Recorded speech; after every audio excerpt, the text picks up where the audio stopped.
네, 소개 감사드립니다.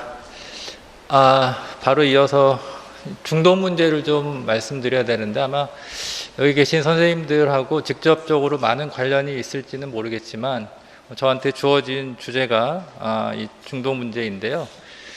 또 주최 측에 여쭤보니까 또 의외로 관심 있는 선생님들이 많이 계시다 해서 용기를 내서 말씀을 드리도록 하겠습니다. 근데 짧은 시간에 이 많은 말씀을 드리긴 어렵고 이 중에서도 세 가지를 가져왔지만 사실 도박, 음식 중독, 음주 이 세 가지 가져왔지만 주로 우리 알코올 문제에 대해서 좀 말씀을 드리고요.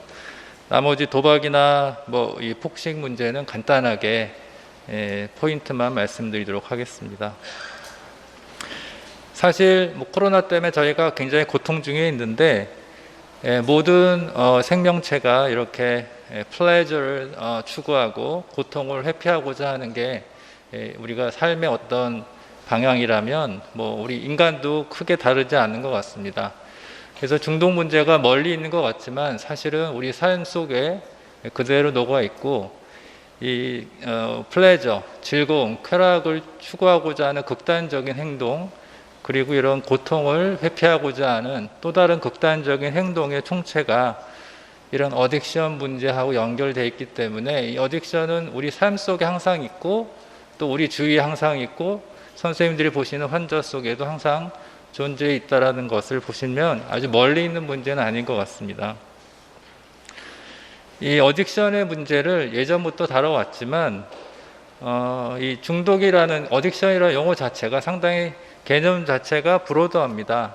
그리고 사이언티픽하지 않다고 해서 일반적으로 쓰이는 용어이기 때문에 개념이 굉장히 다양합니다. 그래서 이 NID의 미국립 약물남용연구소 같은 곳에서는 어떤 이 정의 자체를 이렇게 좀 제시하고 있는데 그 중에 하나를 좀 말씀드리면 Chronic Relapsing Brain Disease다. 그러니까 만성적이고 재발을 잘하는 뇌질환이다. 이렇게 구체적으로 명명하고 있습니다. 아시다시피 이제 크로닉이라는 개념은 당뇨나 고혈압이나 천식처럼 한 번에 생기는 게 아니라 천천히 진행되면서 생긴다. 이런 개념이겠고 역시 치료도 시간이 많이 필요하고 평생 관리가 필요할 수도 있다. 이런 개념을 가지고 있겠죠. 그리고 릴랩싱을 잘한다. 재발을 잘한다. 당뇨 관리 잘 하다가 수치가 올라가는 것처럼 알코올이나 다른 중독 문제가 잘 컨트롤 되다가 얼마든지 재발을 할 수 있다. 사실 이 부분이 많은 오해가 있는 게 알코올이나 다른 중독 문제를 치료하다가 재발하면 거봐 어차피 치료가 안 돼. 이건 평생 치료가 안 되는 병이야. 라고 생각하는 가족이나 환자나 심지어는 일부 선생님도 계시는 것 같습니다. 사실 이 중독 자체의 문제가 만성병이고 또 재발을 잘하는 특성이 있기 때문에 재발하는 것 자체가 이상한 것이 아닙니다. 우리가 당뇨 수치가 잘 컨트롤 되다가 컨트롤이 안 되면 안 되는 이유가 분명히 있을 것이고 거기에 따라서 또 조치를 취하면서 또 다른 개입을 하듯이 이 중독 환자들도 마찬가지입니다. 그래서 그러한 좀 개념을 가지고 계시면 좀 편하실 것 같고요. 결국 이 사진처럼 심장병은 심장의 기능이 떨어지는 것이라면 이 중독 문제는 결국 이 브레인에 영향을 줘서 브레인의 리스판스가 이제 바뀌는 건데 이 기능 저하가 이제 이렇게 우리가 알 수 있는 문제고 그러니까 단순히 의지의 문제가 아니라 브레인의 펑션의 문제다. 이제 이렇게 이해하시면 되겠고 그 결과로 분명히 어떤 부정적인 결과가 초래하는데 몸이 망가지고 심리적으로 문제가 생기고 가족들이 힘들어지고 재정 상황이 어려워지는데도 불구하고 어떤 물질을 계속 사용하거나 행위를 반복한다. 이런 자체가 이제 어떤 중독의 개념이라고 하겠습니다. 근데 이 개념 자체도 사실 임상적으로 적용하기에는 조금 브로드합니다. 그래서 정신과 의사들이 주로 쓰는 진단 체계 DSM이라고 하는 진단 체계가 있고요. 여기 이제 5라는 게 이제 5판 다섯 번째 에디션이 나온 건데요. 이게 2013년도에 이제 오랜만에 개정이 됐습니다. 근데 여기서 우리가 이 중독의 개념을 조금 더 구체적으로 이해할 수 있는데 이 물질 사용 장애라는 게 이제 substance use disorder라고 이제 할 수 있고요. 여기에는 이제 대표적인 게 알코올이나 뭐 니코틴이나 아니면 마약이 이제 여기 들어가겠고요. 그런데 이 DSM-5 이전 4판까지는 중독이라 그러면 무조건 이런 물질 사용 장애만 해당이 됐었습니다. 근데 DSM-5 2013년도 이후부터 최초로 물질이 아닌 알코올이나 마약이 아닌데도 불구하고 어떤 행위만으로도 중독 현상이 생길 수 있다. 이게 이제 인정이 됐고요. 대표적인 게 이제 도박이 거기에 들어가게 됐습니다. 그래서 우리를 행위 중독이라고 이제 일명 부르기도 하는데요. 이 대표적인 이제 알코올 사용 장애, 우리가 부르는 알코올 중독이라는 개념이 사실은 DSM-4까지만 해도 여러 선생님들이 옛날 학교에서 배우실 때는 알코올 어뷰즈, 알코올 디펜던스 이런 용어를 배우셨을 겁니다. 그러니까 알코올 남용, 알코올 의존 이런 용어를 써서 두 가지 개념이 조금 달랐는데 DSM-5부터는 이거를 합쳐놨습니다. 여러 가지 이제 연구 결과 결국은 어뷰즈가 디펜던스로 가더라. 그래서 그 두 가지를 합쳐서 예방하고 치료하고 관리하는 것이 훨씬 효과적이다. 이제 이런 근거가 받아들여져서 하나의 스펙트럼으로 이렇게 묶여버렸습니다. 그러다 보니까 강조하고 싶은 얘기는 우리가 어딕션 그러면 상당히 심각한 경우만 생각할 수 있는데 알코올 사용장애만 봐도 예를 들면 이 11개 중에 2개만 해당이 돼도 알코올 사용장애에 해당이 됩니다. 1년 기준에. 그러니까 어떻게 보면 굉장히 스레시홀드가 낮아졌습니다. 그렇기 때문에 선생님들이 보시는 다양한 환자들 중에서 알코올 사용 장애에 해당되는 그룹들이 꽤 있을 거라는 겁니다.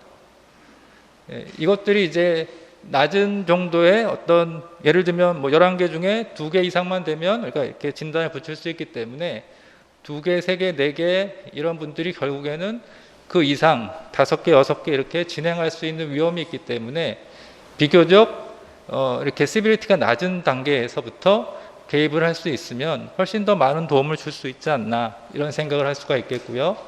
또 한 가지 여기서 우리가 확인할 수 있는 게 자세히 보시면 예를 들어서 알코올을 매일 마시는지 얼마나 마시는지 뭐 이런 것들이 진단 기준에 들어있지 않습니다. 그러니까 이런 것들은 분명히 개입할 때 중요한 참고 사항이긴 하지만 개념 중에 핵심은 이제 조절이 되느냐 안 되느냐 이런 개념이 상당히 중요한 거고요. 그리고 예전에 이제 DSM-4에서 그 전에 DSM-3에서는 내성이나 금단을 무조건 2개 했었지만은 DSM-4부터는 이것이 필수 사항이 아니고 이것이 여러 가지 진단 기준 중에 하나고 나머지 진단 기준들하고 동등한 어떤 파워를 부여받았습니다. 그러니까 심각한 금단이 없다 할지라도 얼마든지 알코올 사용 장애에 진단을 붙일 수 있다. 이렇게 이해하시면 될 것 같고요. 그리고 말씀드린 대로 이제 도박이 최초로 2013년도에 행위 중독으로 들어가는데 그 전에는 그러면 이걸 어떻게 치료했느냐? 충동 조절 장애라는 어떤 카테고리에 들어가 있다가 결국 이게 중독 현상하고 결국 브레인의 펑션의 변화가 알코올 사용 장애에서 보이는 그런 여러 가지 공통적인 브레인의 장애가 인정이 됐기 때문에 중독 카테고리에 들어갔습니다. 여기서 보시면 5가지 특징들이 공유가 되고 있다 이렇게 생각할 수 있고요. 음식 중독이라는 용어는 사실 이제 DSM-5에 들어가 있지는 않은데 요 스케일은 이제 예일 대학에서 개발한 이제 푸드 어딕션 스케일입니다. 결국 이제 예전에 우리가 식이장애라고 진단을 했던 불리미아 그러니까 일종의 이제 폭식 장애 중에 하나인데 그 중에 또 일부가 이런 어딕션의 어떤 심텀을 보이는 환자군들이 있고 이런 군들을 우리가 이런 중독의 개념으로 설명하고 또 치료하고자 하는 연구들이 상당히 지금 진행되고 있습니다. 그래서 아마도 다음 DSM-5 이후의 에디션에는 이런 음식 중독의 개념들도 조금씩 구체화되지 않을까 이렇게 생각하고 있습니다. 자, 그러면 이제 어딕션을 아까 브레인 펑션의 장애라고 했는데 결국 이제 우리 뇌에 있는 이제 보상 회로의 변화가 핵심적인 원인이라고 할 수가 있습니다. 보상 회로라 그러면 우리가 어릴 때부터 기쁨을 느끼고 어떤 모티베이션을 느낄 때 이런 보상회로가 작동을 하게 되는데, 예를 들면 여러분들이 뭐 술 한잔 하시고 담배를 피고 갬블링을 했다 그랬을 때, 여기 이제 복축피기역이라고 나오는 벤트럴 태그멘털 에리아, 미드브레인의 앞쪽에 있는 이쪽에서 도파민이 만들어져서 이제 메조 림빅 시스템 도파민 회로를 통해서 이 측핵, 뉴클레스 아쿰베스까지 가는 이런 우리 4개의 도파민 회로 중에 하나인 이 도파민 회로가 결국 이제 보상회로라고 하는데, 이때 상당히 이 중독 문제의 원인이 되고 있고요. 결국 이게 정상적으로 작동을 해야 되는데, 일상에서 우리가 뭐 음악을 듣거나 사람과의 관계를 유지하거나 아니면 뭐 영화를 보거나 이런 즐거움을 느낄 때 이런 도파민이 예를 들어서 100이 나왔다면, 담배를 피고 도박을 하고 술을 마실 때 도파민이 1000이 나온다면 그 다음부터는 이 보상의 대상이 이 뇌 입장에서는 바뀐다는 얘기죠. 더 이상 일상에서는 이런 보상이 되지 않기 때문에 그런 분들은 그 원래 일상에서 어떤 보상을 줬던 행위들을 더 이상 의미 없게 느끼게 됩니다. 그러니까 이런 분들한테 담배 대신 등산을 가세요, 뭐 영화를 보세요 한다는 게 이제 더 이상 의미가 없다는 겁니다. 게다가 이런 분들이 이제 반복이 될 때는 결국 그런 보상 회로의 어떤 과도한 액티베이션을 컨트롤할 수 있는 이런 프론탈 로브의 펑션이 살아 있어야 되는데, 특히 알코올 같은 경우에는 이런 프론탈 로브의 펑션 자체를 상당히 망가뜨리게 되죠. 그렇기 때문에 이런 그 밸런스가 깨지는 현상들이 좀 더 가속화됩니다. 이 그림은 이제 시간상 이렇게 자세히 설명드리긴 어렵겠지만 간단하게만 말씀드리면, 이게 이제 주로 림빅 시스템에 있는 구조물들이겠죠. 그래서 만약에 담배를 피게 되면 아까 말씀드린 대로 여기 벤트럴 태그멘털 에리아에서 이제 뉴클레스 아펜가 이제 도파민이 이제 생산이 되고, 그러면서 이제 기분이 상당히 좋아지는 현상이 생깁니다. 그러면 이런 것들이 이제 우리 히포캠퍼스에서 기억으로 저장이 되고, 그리고 이 돌살 스트라툼에서는 습관에 따라서 움직이기 때문에 스트레스를 받거나 아니면 뭐 무료하거나 아니면 어떠한 자극이 와도 결국에는 했던 대로 해라 하면서 습관 형성이 이제 중독 대상을 향해서 가게 되는 거죠. 그러면서 어떤 감정적인 영향을 받아서도 이제 그런 형상이 생길 수가 있고요. 그럴 때마다 이제 프론탈 로브가 제대로 결과를 예측하고 펑션을 컨트롤할 수 있으면 좋겠는데, 이 밸런스가 깨지면서 결국에는 중독 현상이 반복이 된다. 이렇게 아주 간단하게 말씀을 드리면 그럴 수 있겠습니다. 그래서 이제 중독의 원인을 결국에는 이제 개인의 측면에서 볼 수도 있고, 또 환경적인 측면에서 볼 수도 있고, 또 알코올이나 도박 이런 물질 대상의 측면에서 볼 수도 있는데, 각각의 우리가 치료할 때 적용을 해야 되겠습니다. 개인의 측면에서는 결국 저희가 어떤 브레인의 펑션을 완화시키거나 이제 개선시키거나 할 수 있는 약물 치료를 하거나 아니면 심리 치료를 하게 되겠고, 환경 개선이 상당히 중요하죠. 술 좋아하는 분들은 다 술 친구들이 많기 때문에 술 친구들 만나지 않고 또 약속 시간 안 잡고 하는 것만큼 알코올 치료에 도움이 되는 방법이 없을 수도 있습니다. 또 예를 들면 이 도박을 멀리하거나 알코올을 멀리하는 그 자체도 치료에 대항이 되겠습니다. 결국 이런 것들이 구체적으로 전략을 짜야 되는데, 이제 지금부터는 이제 알코올에 대해서 조금만 더 말씀을 드리면, 가장 일반적인 선생님들이 보시는 환자분들이기 때문에 그렇습니다. 그래서 이분들이 다른 주소로 선생님들 앞에 오더라도 기본적으로 알코올이나 담배에 대해서는 한 번쯤은 이제 물어보시면 좋겠고요.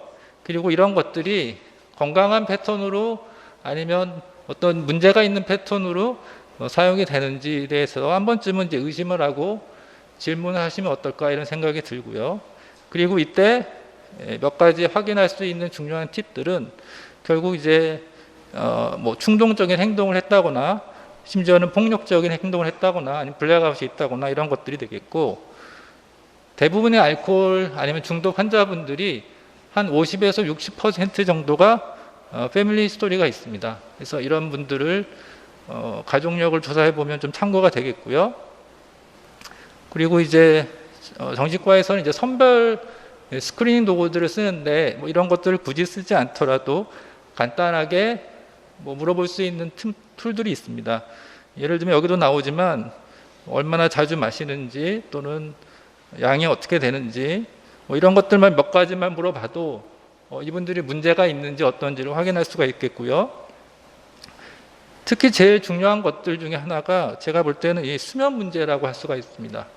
그래서 다른 과에서도 불면증이나 이 수면 문제 때문에 많이 방문을 하시게 될 텐데 이때 제일 안타까운 게 그냥 수면제 처방을 하고 이게 이제 문제가 되는 경우들이 꽤 많은 것 같습니다. 그래서 대부분은 아까 이제 통증도 얘기했지만 신체적인 다른 질병 그리고 다른 증상, 특히 이제 수면 문제로 왔을 때 혹시 알코올이 이 수면에 어떤 관련이 있는지 이런 것들을 좀 살펴보셔야 되는데 대부분 이제 수면 문제가 있을 때 남자나 여자나 알코올을 통해서 이걸 해결하려고 하는 경향이 꽤 많습니다. 그러면서 아시다시피 알코올이 수면 문제를 조금씩 더 악화시키고 수면의 질을 떨어뜨리고 이러면서 이제 악순환이 되고 약물은 남용이 되고 그리고 심지어는 우울이나 불안에 취약한 분들은 조금씩 더 불안해지고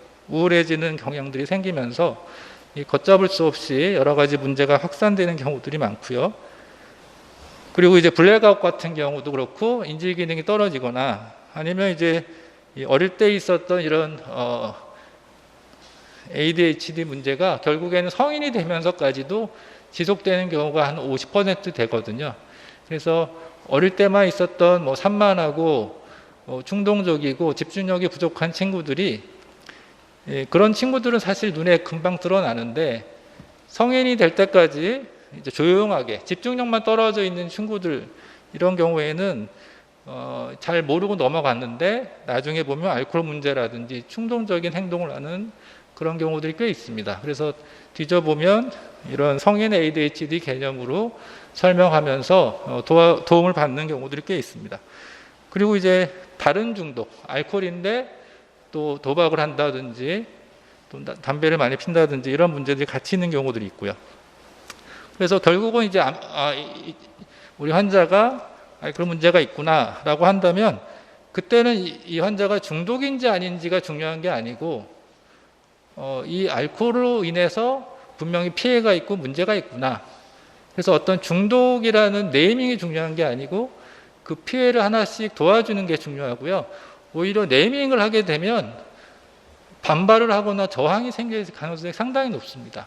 아시다시피 중독의 개념이 상당히 부정적이기 때문에 당신 알코올 중독이야 라고 굳이 그렇게 이렇게 브랜딩, 네임을 할 필요가 없고요.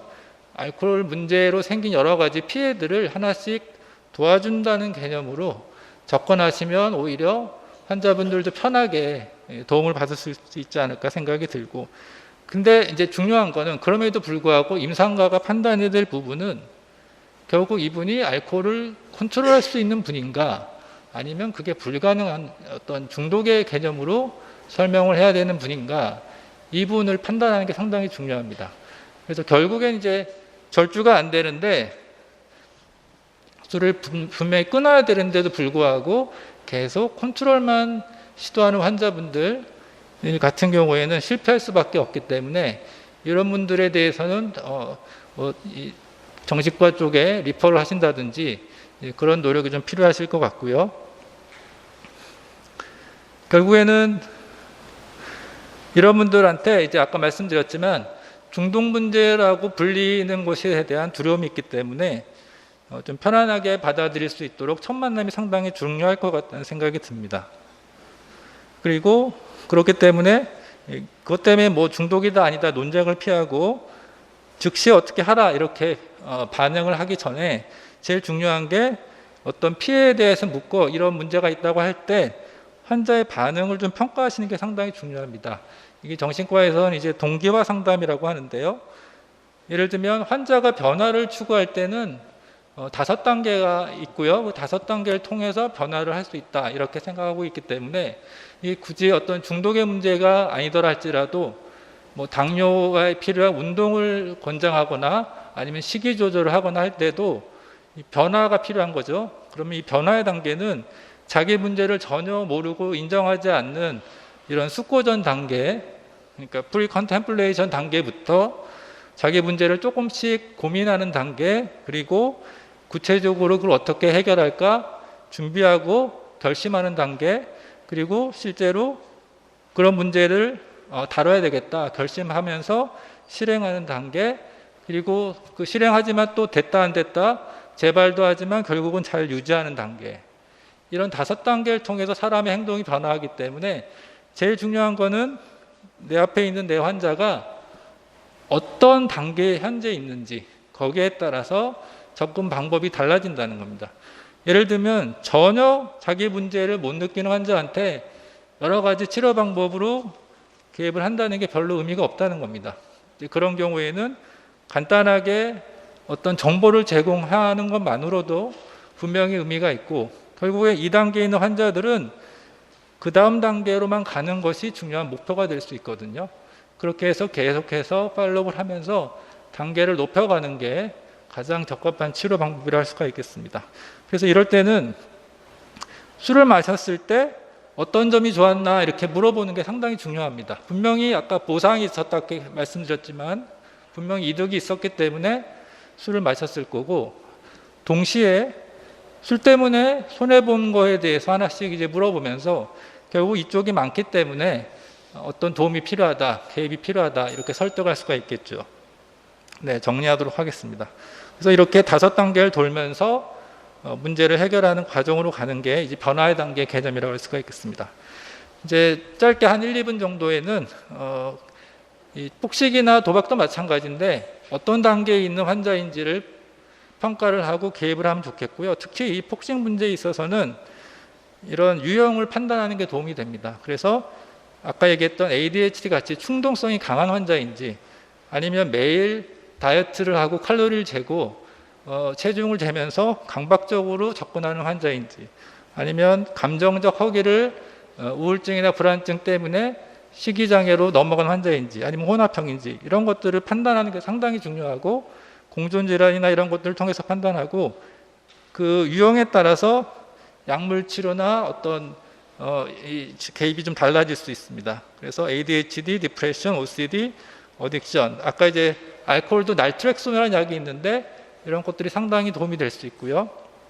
마지막으로 도박 문제는 뭐 사실 직접 여러분들이 개입하시는 게 시간상 어렵기 때문에 요거 하나만 알아두시면 좋을 것 같습니다. 우리나라에서 바다 이야기 사건 아마 기억하실 텐데 2006년도에 전국에 이제 성인 오락실이 쫙 깔렸을 때 그 이후로부터 국가적으로 도박 문제를 다루기 시작했습니다. 그래서 이제 이거 한국 도박문제관리센터라고 해서 주변에 도박 환자가 있으면 이 전화번호만 좀 제공해 주시면 24시간 전화를 받거든요. 그래서 여기서 이제 전국에 있는 센터에서 무료로 개입을 도와주고 또 관련된 그 정신과에서 연결시켜서 병원 개입을 또 무료로 받을 수 있는 시스템이 되어 있습니다. 이런 선생님들이 이런 정보만 제공해 주셔도 상당히 큰 도움이 될 것 같고요. 결국 중독에 있어서 선별이나 이런 1차 상담 개입에 있어서 중요한 역할을 담당하실 것이라고 생각이 됩니다. 여기까지 하겠습니다.